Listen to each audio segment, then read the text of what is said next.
اس programme کے اخراجات جو اسمر منسٹریز کے دوست اور پارٹنرز ادا کرتے ہیں۔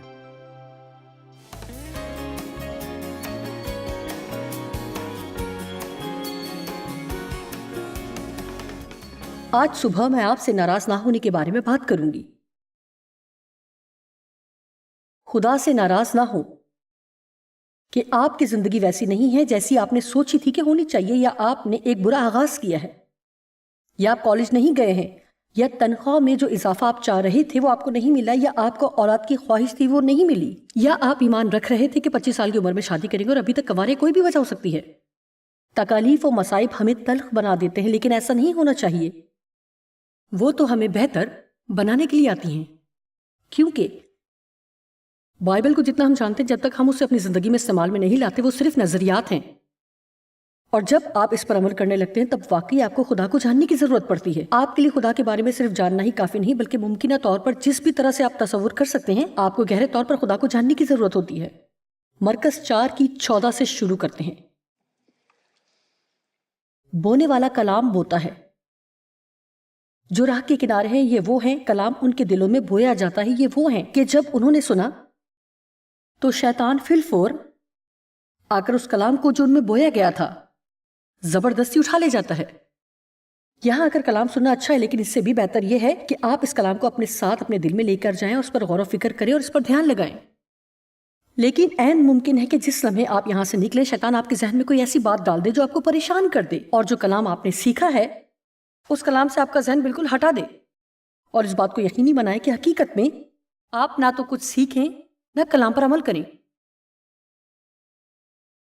جو راہ کے کنارے ہیں یہ وہ ہیں کہ کلام ان کے دل میں بویا جاتا ہے کہ جب انہوں نے سنا تو شیطان فی الفور آ جاتا ہے۔ شیطان زندہ ہے اور اسی زمین پر ہے، اور وہ یہاں اس بات کو یقینی بنانے کی کوشش کرتا ہے کہ ہم روحانی طور پر ترقی نہ کریں۔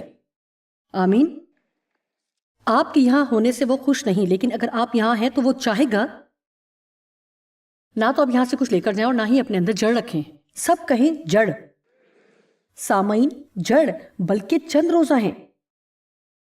پھر جب کلام کے سبب سے مصیبت یا ظلم برپا ہوتا ہے تو فی الفور کیا ٹھوکر کھاتے ہیں، وہ ناخوش، ناراض، خفا ہو جاتے ہیں، ٹھوکر کھاتے اور گر جاتے ہیں۔ اور یہ سب لفظ بہت زیادہ دلچسپ ہیں۔ ناراضگی، دل شکنی، تیش۔ آپ جانتے ہیں کہ تیش ایک طرح سے تھوڑی سی دولت ہے۔ میرے ساتھ ایسا نہیں ہونا چاہیے، میرے ساتھ ایسا کیوں ہو رہا ہے؟ یہ حیران کن بات ہے کہ اگر یہ سب کچھ دوسروں کے ساتھ ہو رہا ہے تو ہم ٹھیک ہیں۔ انہیں خدا پر بھروسہ کرنا چاہیے، آپ خدا پر بھروسہ کریں، لیکن جب ایسا ہمارے ساتھ ہو تو اچھا، مجھے نہیں معلوم کہ آخر یہ میرے ساتھ ہی کیوں ہو رہا ہے۔ ہمیں اس بارے میں محتاط ہونے کی ضرورت ہے۔ خدا میں ہر ہفتے چرچ جاتی ہوں، دائیے کی دیتی ہوں اور دعا کرتی ہوں اور یہ کرتی ہوں وہ کرتی ہوں۔ کیا میں آپ کو کچھ بتا سکتی ہوں کہ خدا ہمارا قرض دار نہیں ہے؟ آمین۔ یہ حقیقت ہے۔ اگر ہم سب کو وہ ملے جس کا ہم مستحق ہیں تو ہم واقعی مشکل میں پڑ جائیں گے۔ وہ ٹھوکر کھاتے اور گر جاتے ہیں، وہ ٹھوکر کھاتے اور گر جاتے ہیں۔ آپ ٹھوکر کھانے کا مطلب جانتے ہیں؟ مطلب یہ ٹھوکر کھانے کا پتھر ہے اور یہ آپ کو گرانے کا سبب بنے گا۔ کہنے کا مطلب یہ ہے کہ اگر آپ دل میں باڑ لگا لیتے ہیں تو آپ روحانی طور پر نہیں بڑھ سکتے، اور اگر آپ ترقی نہیں کر رہے تو دیکھیں خدا کی بادشاہی میں ساکھ جیسی کوئی چیز نہیں ہے۔ یا تو آپ آگے بڑھ رہے ہیں یا پھر آپ واپس لڑک سکتے ہیں۔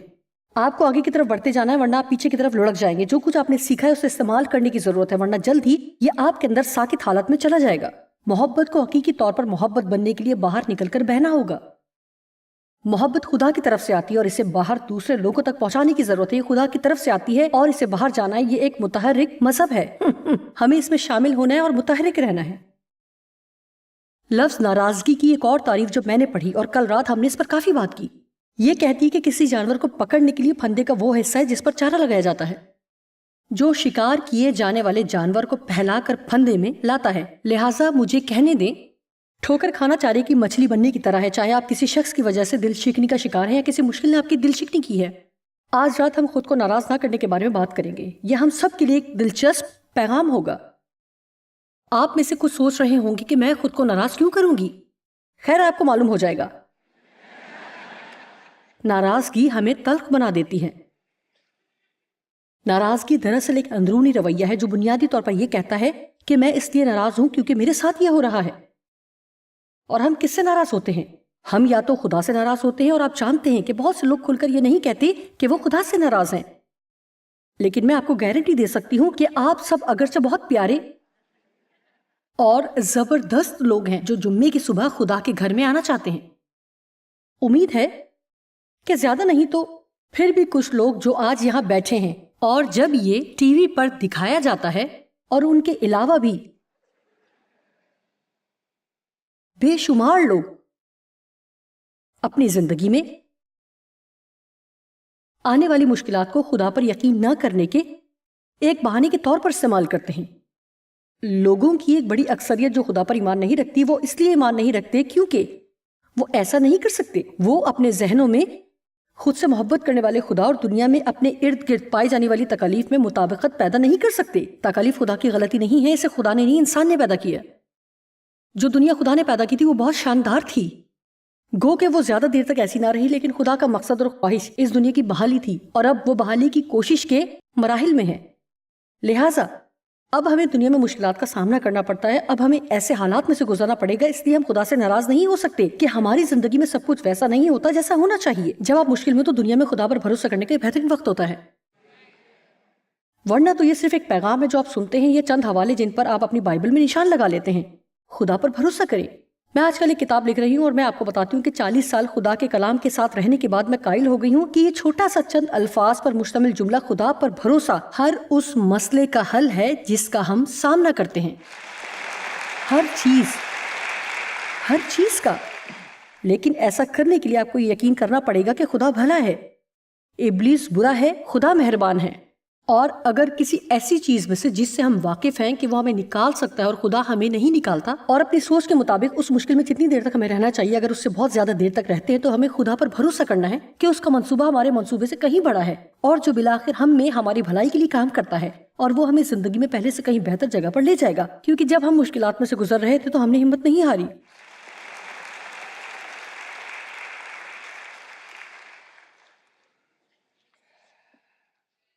اور نہ ہی اس بات کے لیے خدا پر ناراض ہوئے کہ اس نے آپ کو ایک نرم اور آرام دہ میٹھی زندگی عطا نہیں کی۔ اب کئی بار میں اس بارے میں بھی بات کرنا چاہتی ہوں کہ بعض اوقات جب ہم کسی مشکل میں سے گزرتے ہیں تو جن دوسرے لوگوں پر خدا کی برکت ہوتی ہے، ہم ان سے ٹھوکر کھاتے اور راست باز ٹھہرانے کے رویے کا شکار ہو سکتے ہیں کہ میں تم سے زیادہ بہتر مسیحی ہوں، میرا مطلب ہے کہ میں یہ کرتی ہوں، وہ کرتی ہوں، اور تم فلاں فلاں کرتے ہو۔ آپ جانتے ہیں خود کو راست باز سمجھنا بھی دھوکہ دینے جیسا ہے۔ در حقیقت پچھلے ہفتے خود کو راست باز سمجھنے کی وجہ سے مجھے دوبارہ توبہ کرنا پڑی، اور میں خدا کا شکر کرتی ہوں کہ اس نے مجھے قائل کیا۔ لیکن یہ ایک واقعے کی وجہ سے تھا جس میں ایک شخص جسے میں جانتی تھی ایک انتہائی سنگین گناہ کا مرتکب ہوا، اور مجھے خود کو اس کے بارے میں سوچتے رہنے سے روکنا پڑا کہ میں یقین نہیں کر سکتی کہ انہوں نے، میرا مطلب ہے کہ میں کبھی بھی ایسا نہیں کر سکتی۔ اور ایسے میں آپ کو پیچھے ہٹتے ہوئے کہنا پڑتا ہے کہ خدایا صرف تیرے فضل سے میں وہاں جا رہی ہوں۔ اس کا ہرگز یہ مطلب نہیں کہ ہمیں لوگوں کی زندگی میں موجود چیزوں کو حل نہیں کرنا اور ان کی مدد نہیں کرنی کہ وہ توبہ کے ذریعے سے اس میں سے نکلے اور بحال ہوں، لیکن ہمیں یہ سوچنا شروع کرنے کی جرات نہیں کرنی کہ ہم کسی اور سے بہتر ہیں، اور جیسا کہ اس صورتحال میں تھا کہ میں ہی کیوں اس مصیبت سے گزر رہی ہوں، آپ کیوں نہیں۔ آپ سب ان باتوں کو سوچنا چھوڑ کر میری ایک بات کا جواب دیں کہ جب خدا آپ کو منتخب نہیں کرتا تو آپ کا رویہ کیسا ہوتا ہے؟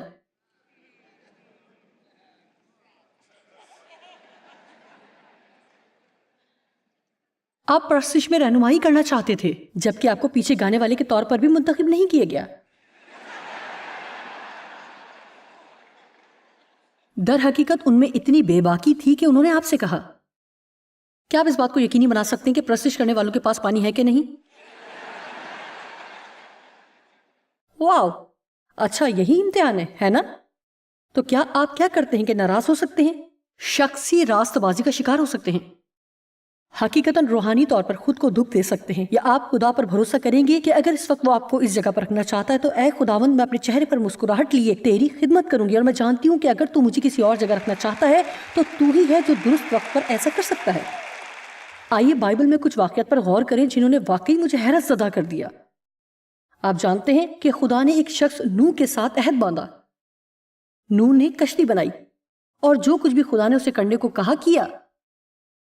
اور پھر زمین پر سیلاب آ گیا اور پھر وہ وقت آیا کہ نوح کو کشتی سے باہر آنا تھا. خدا نے کہا میں تجھ سے ایک عہد باندھتا ہوں کہ پھر کبھی بھی زمین پر ایسا سیلاب نہیں آئے گا، یعنی کہ دوبارہ کبھی بھی پوری دنیا سیلاب سے تباہ نہیں ہوگی. اور اس وعدے کے نشان کے طور پر میں قوس قزح کو، اس خوبصورت قوس قزح کو آسمان میں رکھوں گا کہ جب بھی بارش ہوگی تم قوس قزح دیکھو گے اور جانو گے کہ تمہیں فکر کرنے کی ضرورت نہیں، خدا زمین کو تباہ نہیں کرے گا. خیر، کچھ ابواب کے بعد خدا نے ابراہم خدا کے ساتھ عہد باندھا. خدا نے کہا میں تجھے سنبھالوں گا اور میں یہ کروں گا اور میں وہ کروں گا، میں تجھے مالدار بنا دوں گا، تو زمین کا مالک بن جائے گا، وغیرہ وغیرہ وغیرہ، اور میں چاہتا ہوں کہ تو اپنا حصہ ادا کر اور جا کر اپنا ختنہ کروا. اب آپ کے بارے میں تو میں نہیں جانتی، لیکن جب مجھے ختنہ کروانا پڑے اور قوس قزح کسی اور کو ملے تو میں تو اس سے بالکل بھی خوش نہیں ہوں گی. میرا مطلب ہے کہ صرف بات کر رہی ہوں.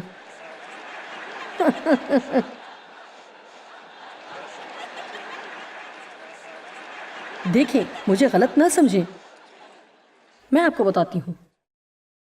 لیکن خدا میرے ساتھ نرمی سے پیش نہیں آیا. میرا مطلب ہے کہ رہائی کے لیے مجھے معجزات کا کوئی بنڈل نہیں ملا تھا. ان مشکلات میں سے مجھے آہستہ آہستہ نکلنا پڑا. اور میں دوسرے لوگوں کو دیکھتی تھی تو میں شدید غسیلی ہو جایا کرتی تھی.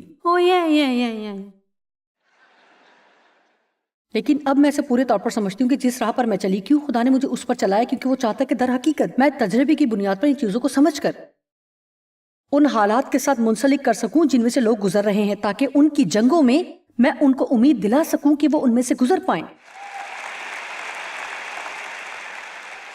بعض اوقات خدا آپ کو کسی ایسی صورتحال میں سے گزرنے دیتا ہے جنہیں آپ بالکل بھی نہیں سمجھ پاتے، لیکن واضح طور پر ان میں سے گزرنے کا یہ مقصد ہوتا ہے کہ خدا آپ کو اسی میدان میں استعمال کرے تاکہ بعد میں اپنی زندگی میں کسی وقت آپ لوگوں کو اس میں سے آزاد کروانے کے استعمال ہوں. دنیا میں بہت سی ایسی چیزیں ہیں جن کو میں بالکل بھی نہیں سمجھتی، لیکن میں نے اپنا ذہن بنا لیا کہ خدا مہربان ہے اور میں اس پر بھروسہ کرتی ہوں. خدا بھلا ہے اور میں اس پر بھروسہ کروں گی. آمین. اور بائبل میں سے ایک اور مثال، 2 بہنیں راخل اور لیا. اب راخل خوبصورت، شاندار اور پرکشش بہن تھی، اور بائبل بڑی خوبصورتی سے کہتی ہے کہ لیا کی آنکھیں چندی تھیں. بنیادی طور پر اس کا مطلب ہے کہ وہ بدصورت بہن تھی.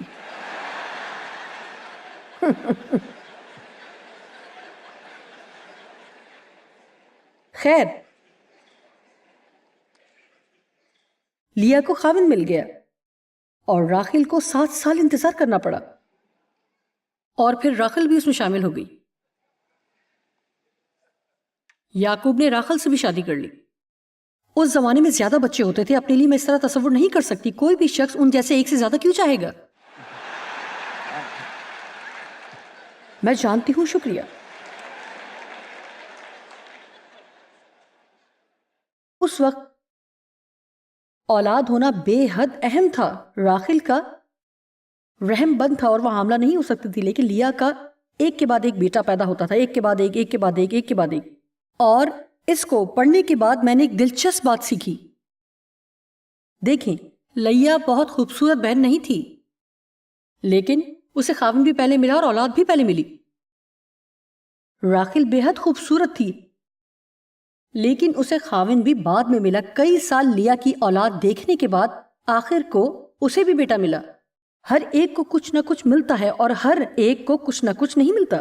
لہٰذا آپ کے پاس کچھ ہے جو کسی اور کے پاس نہیں ہے. لہٰذا حسد کی کوئی وجہ نہیں رہ جاتی کہ کیوں ان کے پاس کچھ ہے جو ہمارے پاس نہیں ہے، کیونکہ آپ کے پاس بھی کچھ ایسا ہے جو ان کے پاس نہیں ہے. آمین. اب میں تصور نہیں کر سکتی کہ شاگردوں میں سے آپ جانتے کہ یوں لگتا ہے کہ دوسرے شاگردوں کی نسبت پطرس، یعقوب اور یوحنا یسوع کے نزدیک کچھ زیادہ ہی پسندیدہ تھے. اب میں آپ کے بارے میں نہیں جانتی، لیکن مجھے یہ بات پریشان کرتی ہے. اور آپ جانتے کہ پہاڑ پر جب اس کی صورت بدل گئی تو یہی تینوں اس کے ساتھ گئے تھے اور باقی سب کو پہاڑ کے نیچے انتظار کرنا پڑا.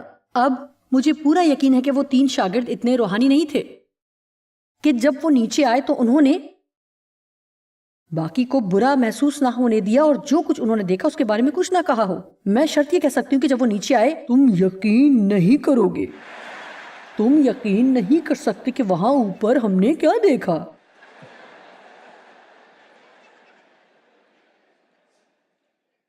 لہٰذا کیا میں آپ کو بتا سکتی ہوں کہ اگر آپ اپنی زندگی میں سکون چاہتے ہیں تو اپنی برکات کا یا اپنی مشکلات کا دوسرے لوگوں کی برکات سے یا ان کی مشکلات سے موازنہ نہ کریں.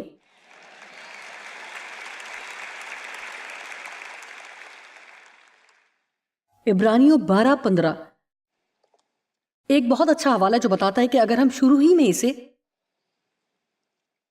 حل نہیں کر لیتے تو ناراضگی کس قدر بڑا مسئلہ ہو سکتی ہے.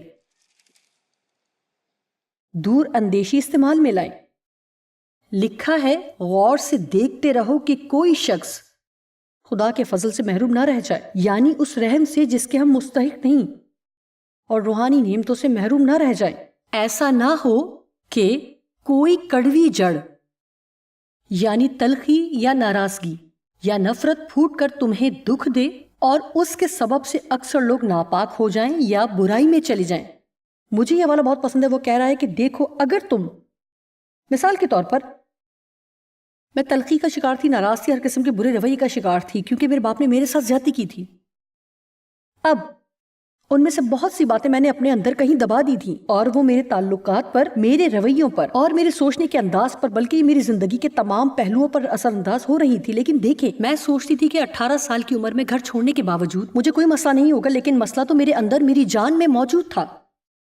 لہٰذا میرے اندر ابھی کام ہونے والا تھا اور ہم سب کے اندر کام کرنے کی ضرورت ہے، اور یہ کام صرف یسوع ہی کر سکتا ہے. خیر، کیونکہ میری زندگی میں ناراضگی کی یہ جڑ موجود تھی جو میری ازدواجی زندگی پر اثر انداز ہو رہی تھی، میرے بچوں کو متاثر کر رہی تھی، میرے تمام رشتوں کو متاثر کر رہی تھی، میری روزمرہ زندگی پر اثر انداز ہو رہی تھی. لہٰذا جیسا کہ اس حوالے میں درج ہے کہ اگر آپ اسے روکتے نہیں ہیں تو یہ پھیلتی جائے گی اور یہ آپ کے زندگی کے ہر حصے کو متاثر کرے گی. آپ میں کچھ کے لیے جو میں آپ سے کہہ رہی ہوں، اگر آپ واقعی سے دل میں رکھتے ہیں تو یہ آپ کے لیے زندگی تبدیل کر دینے والی باتیں ہوں گی.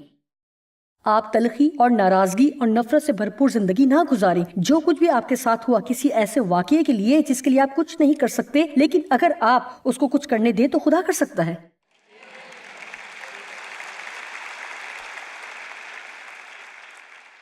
دراصل بائبل بتاتی کہ خدا بڑے جیدار انداز میں ہمیں بتاتا ہے کہ اصل میں مشکلات ہمارے لیے اچھی ہیں اور ہمیں ان کے بارے میں پرجوش ہونا چاہیے. یہ حیرت کی بات ہے کہ اگر سب کچھ اچھا ہو تو ہم کتنے روحانی ہو سکتے ہیں.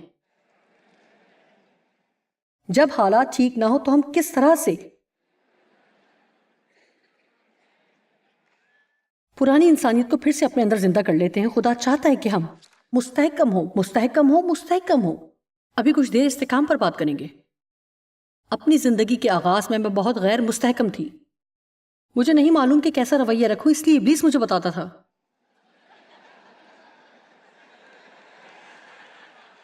اگر وہ کہتا کہ میں ذہنی دباؤ میں ہوں تو میں پریشان ہو جاتی تھی. اگر وہ کہتا کہ میں غصے میں ہوں تو میں غصہ کرتی. میں اپنے جذبات پر قابو رکھنے کے بارے میں کچھ نہیں جانتی تھی. میں جو کچھ محسوس کرتی کہ کرنا چاہیے کرتی تھی. بعض اوقات جذبات اچھے ہو سکتے ہیں لیکن یہ بہت خطرناک بھی ہو سکتے ہیں کیونکہ آپ نہیں جانتے کہ وہ کب باہر نکل آئیں گے اور کب چلے جائیں گے. اس بات کو یقینی بنائیں کہ درست جذبات آپ کی رہنمائی کر رہے ہیں.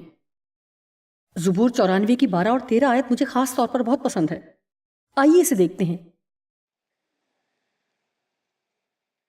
اے خداوند، مبارک ہے وہ آدمی، خوش قسمت ہے، قابل رشک ہے، جسے تو تنبیہ کرتا، جس کی تربیت کرتا ہے اور اپنی شریعت کی تعلیم دیتا ہے. لہٰذا یہ بیان کرتی ہے کہ جب خدا آپ کی تنبیہ کرتا ہے تو آپ مبارک ہیں، بابرکت، بابرکت، خوش قسمت اور قابل رشک ہیں، تاکہ اس کو مصیبت کے دنوں میں آرام بخشے، جب تک کہ شریر کے لیے گڑھا نہ کھودا جائے. لہٰذا یہاں یہ کہا جا رہا ہے کہ خدا مسلسل ہم پر کام کر رہا ہے اور ہم پر کام کرتا رہتا ہے، کام کرتا رہتا ہے. اس کا یہ مطلب یہ ہے کہ وہ آپ کو کچھ مشکل صورتحال میں سے بھی گزارے گا. امید ہے کہ اس کے ذریعے آپ کے اندر سے بہترین کو باہر نکال لائے گا. لیکن بائبل یعقوب پہلے باب میں کہتی ہے کہ تمہارے ایمان کی آزمائش صبر پیدا کرتی ہے. خیر، مجھ میں سے تو صبر سے پہلے ہی بہت سی اور چیزیں باہر آئیں. میرا مطلب ہے کہ سب بری چیزیں. مجھے مستحکم ہونے میں 25 برس لگ گئے. میں نہیں جانتی کہ آپ میں سے کوئی میری طرح سست ہے، لیکن مجھے تو ایک اور خاتون بھی ہیں، ٹھیک ہے، کچھ اور ادھر بھی ہیں۔ اور آپ جانتے ہیں کہ ہمیں مسیح کا ذہن رکھنے کو کہا گیا۔ آپ سوچتے ہیں کہ آپ ہماری نسبت تھوڑا جلدی سیکھ جاتے ہیں۔ اگر خدا آپ کو کسی امتحان میں ڈالتا ہے، اس میں سے پاس نہیں ہوتے تو آپ کو بار بار امتحان دینا ہوگا جب تک کہ آپ اس میں پاس نہیں ہو جاتے۔ خدا ہم پر کام کرتا رہے گا، ہم پر کام کرتا رہے گا، ہم پر کام کرتا رہے گا۔ اور یہ وہ چیزیں ہیں جنہیں ہم حقیقی اذیت اور دکھ کی فہرست میں بھی شامل نہیں کر سکتے۔ میرا مطلب یہ محض تنگ کرنے والی غیر آرام دہ چیزیں ہیں۔ ایسا ہونے کی وجہ سے کہتے ہیں کہ ہمارے جذبات کو ٹھیس پہنچی ہے، ہمیں ملازمت میں وہ ترقی نہیں ملی جو ہم چاہتے تھے، ہمیں کوائر میں گانے کا موقع نہیں ملا۔ آپ جانتے ہیں ایسا کچھ بھی ہو سکتا ہے، لیکن اگر ہم اس طرح کی چیزوں کے ساتھ نہیں نپٹ سکتے تو ان چیزوں کے بارے میں کیا کریں گے جو واقعی مشکل ہیں؟ اور اس نے کہا کہ یہ جاری رہیں گی، اور خدا آپ کو ان میں پرسکون رہنے کی قوت دے گا تاکہ ان کو مصیبت کے دنوں میں آرام بخشے۔ سب کہیں مجھے خود کو پرسکون رکھنا سیکھنا ہے۔ آپ کچھ پرجوش نہیں لگ رہے، میں چاہوں گی آپ دوبارہ کہیں کہ مجھے پرسکون رہنا سیکھنا ہے۔ دوسرا تیموتھیوس 4:3 کے شروع میں ہے۔ یہ بہت شاندار حوالے ہیں، کیونکہ ایسا وقت آئے گا کہ لوگ صحیح تعلیم کی برداشت نہ کریں گے، بلکہ کانوں کی کھجلی کے باعث اپنی اپنی خواہشوں کے موافق بہت سے استاد بنا لیں گے، یعنی ایک کے بعد ایک استاد بنا لیں گے، اور یہ بہت سے ہو جائیں گے، اور ان کے انتخاب کا مقصد یہ ہوگا کہ ان کی اپنی پسند کو مطمئن کریں گے اور ان میں موجود غلطیوں کو بڑھائیں گے۔ 4 آیت، اور اپنے کانوں کو حق کی طرف سے پھیر کر کہانیوں پر متوجہ ہوں گے، یعنی انسان کی بنائی ہوئی دیو مالائی کہانیوں کی طرف متوجہ ہوں گے۔ 5 آیت، مگر تو، اور یہاں وہ تیموتھیوس سے بات کر رہا ہے جو کلام کی منادی کرتا ہے کہ مگر تو سب باتوں میں ہوشیار رہ۔ دکھ اٹھا، یعنی بغیر لڑکھڑائی بشارت دینے والے کی خدمت کے دکھ سہتے ہوئے بشارت کا کام انجام دے۔ اپنی خدمت کو پورا کر، یعنی جو فرائض تجھے انجام دینے ہیں انہیں پورا انجام دے۔ یہاں یہ اور بھی اچھا ہو جاتا ہے۔ 6 آیت، اب پولس کہتا ہے کیونکہ میں اب قربان ہو رہا ہوں، میں نے اپنی جان انڈیلنے کی قربانی کے طور پر پیش کر دی ہے، اور میرے کوچ کا وقت آ پہنچا ہے کہ میں اپنے جسم سے آزاد کیا جاؤں، اور یہ بہت جلد ہوگا۔ خیر، میرا خیال ہے کہ میں اس بارے میں آپ سے کہیں زیادہ پرجوش ہوں۔ میرا مطلب ہے کہ میں سمجھ رہی ہوں کہ وہ کیا کہہ رہا ہے، کہ اس زمین پر اور اس زمانے میں ہم رہتے ہوئے خدا کی خدمت کرنے کی کوشش کر رہے ہیں۔ اپنے اس جسمانی بدن میں یہ ہمیشہ ہی آسان یا آرام دہ نہیں ہوتا، اور یہ ہمیشہ ہی اچھا محسوس بھی نہیں ہوگا، لیکن خدایا وہ دن آ رہا ہے جب یہاں ہمارا کام ختم ہو جائے گا اور ہم مکمل طور پر اور ہمیشہ کے لیے اس جسم سے آزاد ہو جائیں گے۔ اور کیا میں آپ کو کچھ بتاؤں کہ جب ہماری زندگی شروع ہوگی، خیر یہ ہم میں سے ہر ایک کے لیے بے حد اہم ہے کہ فیصلہ کریں کہ چاہے اس وقت جبکہ ابھی ہمارے ساتھ کچھ اچھا نہیں ہو رہا درست کام کریں۔ پہلا پطرس 2:23 کہتی ہے، نہ وہ یسوع گالیاں کھا کر گالی دیتا تھا اور نہ دکھ پا کر کسی کو دھمکاتا تھا، بلکہ اپنے آپ کو، اور مجھے یہ بات بہت پسند ہے، بلکہ اپنے آپ کو سچے انصاف کرنے والے کے سپرد کرتا تھا۔ کیا ہی اچھا حوالہ ہے۔